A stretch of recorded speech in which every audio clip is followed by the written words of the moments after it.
Bonjour Karim. Bonjour. Alors Karim, enchanté. Robeco a été un des précurseurs dans le domaine des thématiques. Y en a-t-il deux ou trois dont vous voulez nous parler particulièrement aujourd'hui? Oui, alors oui, en effet, il y en a pas mal. Tout d'abord, on a été précurseur et merci de le rappeler. On est un acteur même, j'allais presque dire majeur, parce que alors ça dépend les classements tels qu'on les regarde, mais on doit être certainement deuxième ou troisième plus gros gérant en gestion thématique aujourd'hui. Un peu plus de 25 milliards de nos actifs sont sur les gestions thématiques. Et il y a pas mal d'expertise qui marche bien et qui continue à marcher même dans ces mouvements de marché très erratiques.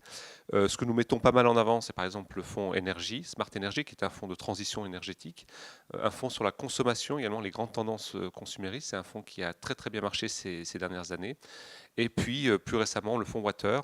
Alors certains nous ont un peu précédés sur le thème, mais aujourd'hui nous avons un fonds qui fait sa place, hein, qui a plus de 20 ans d'ailleurs d'existence, donc un des premiers fonds créés, et qui également fait qui a beaucoup de résonance auprès de nos clients, oui. Très bien, merci. Vous développez aussi, je crois, maintenant une gamme multi-assets. Vous pouvez nous en dire plus?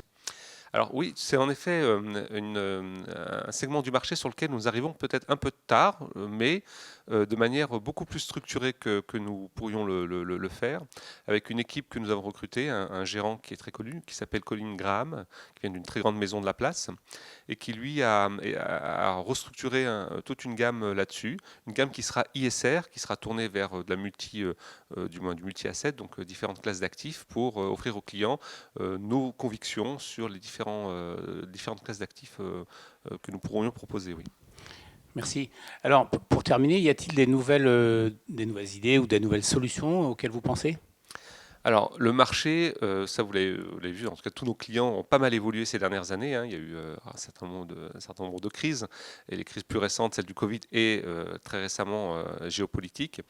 On a vu aussi pas mal d'évolutions sur les pratiques, sur les demandes de nos clients. On a vu émerger pas mal de sub-advisory, ce qu'on appelle le sub-advisory. Vous savez, c'est la délégation financière que peuvent nous faire certains clients sur des expertises bien précises en nous demandant un peu plus de les designer, de les customiser par rapport à ce que recherchent leurs besoins. Et donc de ce fait, voilà, nous avons cette grosse tendance de marché qui nous permet d'y répondre très, très simplement. Et puis bon, on est un acteur aujourd'hui clé sur la place, donc on est pas mal sollicité. Ça fait plus de 30 ans que nous sommes sur le marché français. Donc ça nous permet en effet de répondre alors d'être bien connu, mais de bien répondre à ce type de demande de nos clients. Eh bien, merci Karim. Plein de bonnes idées donc et à très bientôt. Au Merci revoir. à vous, à très bientôt, au revoir.